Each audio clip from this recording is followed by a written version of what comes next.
We are the Association for Child and Adolescent Mental Health, or ACAM for short, and this is ACAM Learn.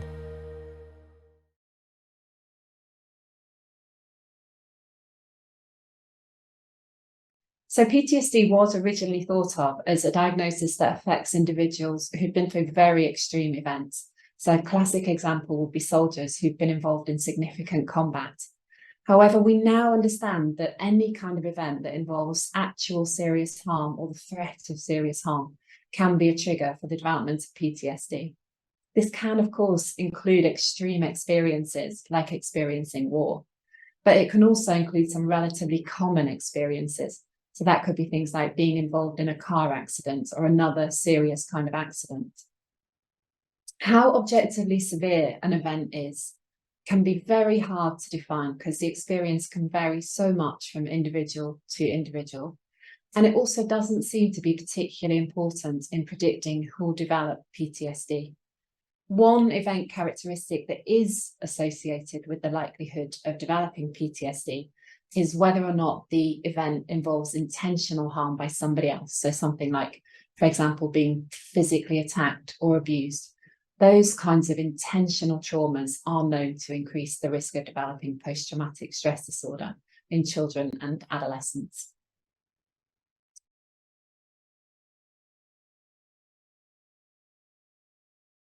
Most children and adolescents who experience a trauma do not go on to develop PTSD as a consequence.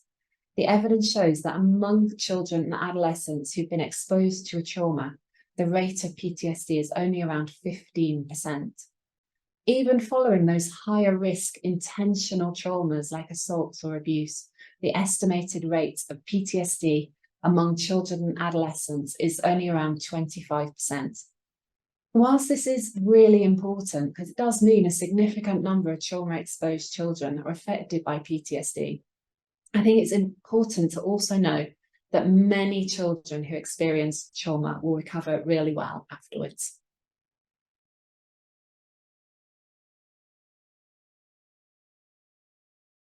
This is incorrect. There's good evidence that children as young as 6 years of age are at risk of developing post-traumatic stress disorder. In younger children than 6 years, it can be very hard to measure PTSD because very young children are not well able to describe their symptoms. However, as far as we are able to measure PTSD in very young children, even those under 6 years of age can develop post-traumatic stress disorder following trauma. In very young children, signs of PTSD might look a bit different. For example, you might see children reenacting the trauma in their play, or you might see some children losing skills they've already developed. So they might go back to wetting the bed, or they might need extra support to do things they were doing independently before.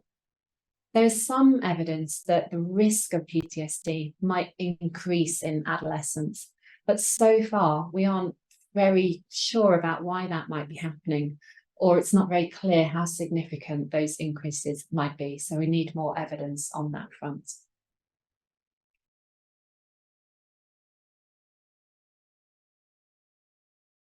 It is true for the vast majority of children that if they're struggling with PTSD, it's going to be the case that it's present immediately following the trauma.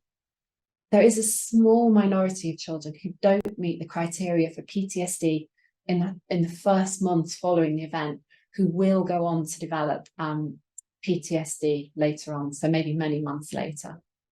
However, even in such cases of delayed onset PTSD, for most children, this will be a worsening of symptoms that were already present.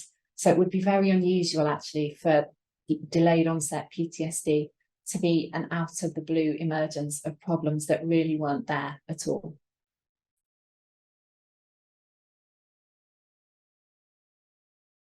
This is also incorrect.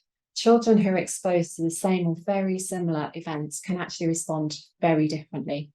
And there are many factors that have been identified that contribute to differences in vulnerability to PTSD across individuals. Some of those factors are things that exist prior to the trauma. So, for example, girls are more likely to develop PTSD following a trauma than are boys. But some are factors that influence risk of PTSD following exposure to a trauma, and those factors could be easier to change. So, for example, how the child makes sense of what happened to them and how much support they receive from others following the trauma are factors that have been linked to the later differences in development of PTSD among children.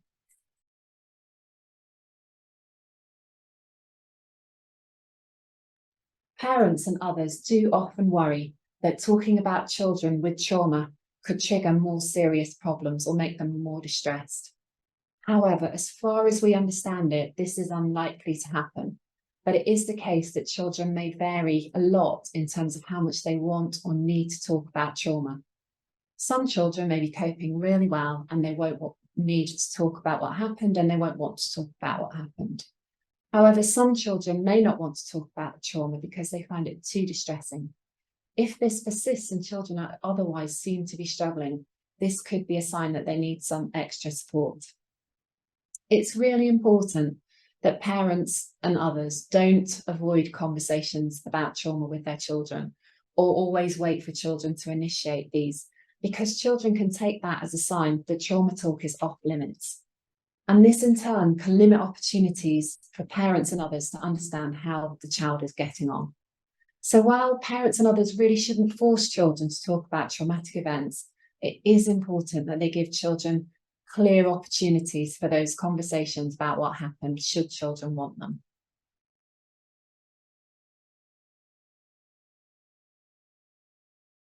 The overall pattern for children exposed to trauma is for the symptoms of PTSD to be at their highest in the immediate aftermath of what happened, and to gradually decrease over the kind of 3 to 6 months that follow exposure to trauma. However, underlying that, there is quite a bit of individual variation. So around half of children who initially meet criteria for PTSD in the short term following trauma will recover over this period, but the remainder will continue to have significant persistent problems with PTSD. And beyond 6 months post-trauma, the evidence suggests that symptoms are actually much less likely to improve on their own over time. So this means that if children are really struggling in the first months following trauma, or are still experiencing problems around 3 to 6 months later, they may need treatments in order to get better.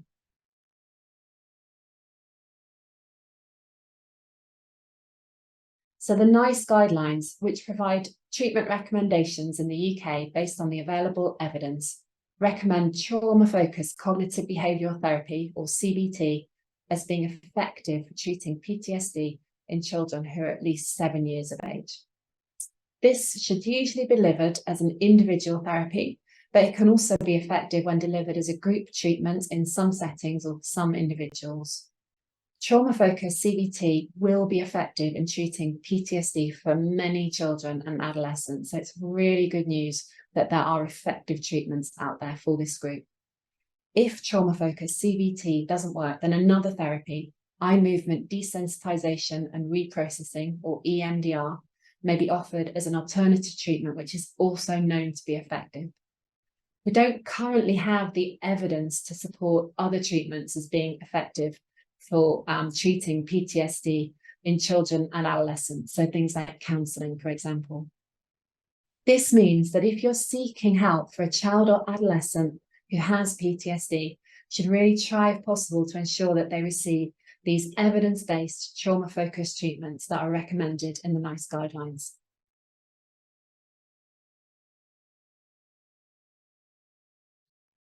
Flashbacks to the trauma when a child feels like they're back in the moment are one of the main symptoms that people associate with post-traumatic stress disorder.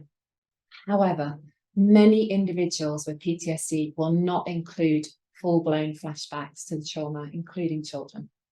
And in fact, the symptoms of PTSD are, of course, much broader than this. So they do include having bad memories of what happened or feeling very upset when reminded of the trauma. And children are also likely to want to avoid thoughts or reminders of what happened to them. But they could involve other wide-ranging changes. So things like persistent negative thoughts or feelings following the trauma. For example, children with PTSD can find it harder to feel happy or may experience other very strong negative emotions. Or they might think that they've been permanently damaged by what happened to them, or think that the world is somehow very dangerous following exposure to the trauma. Finally, children and adolescents with PTSD can be very jumpy, on edge, or more irritable and angry than they were before. And they may have broader problems with things like sleeping and concentrating, again, that weren't present before the trauma. Not all of these symptoms are going to be visible to other people. So it can be helpful if parents and others ask children how they're getting on following a trauma, so that it can have a clear picture of how children are doing that includes all of these possible manifestations of PTSD.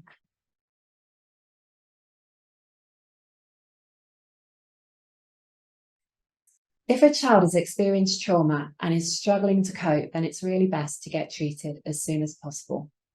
This is because if problems like PTSD are left untreated, they can lead to other issues, like children missing school, missing out on social experiences, and potentially developing other mental health difficulties. It's been established that psychological disorders in general can be harder to treat if they've been present for a very long time. So for all of these reasons, waiting a long time to get help for a psychological disorder is never advisable.